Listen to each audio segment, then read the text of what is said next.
Hej och välkomna till Sigge får damp del 2.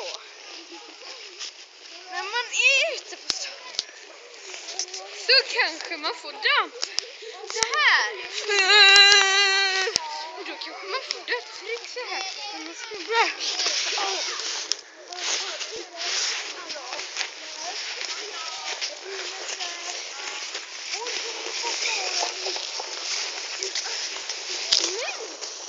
Om man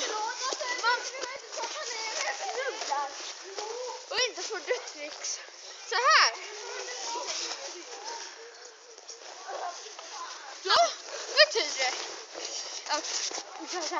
att man inte blir, eller då betyder det att man blir död. Sen kanske man halkar så här och lite så och får dödstryck. Så dör man.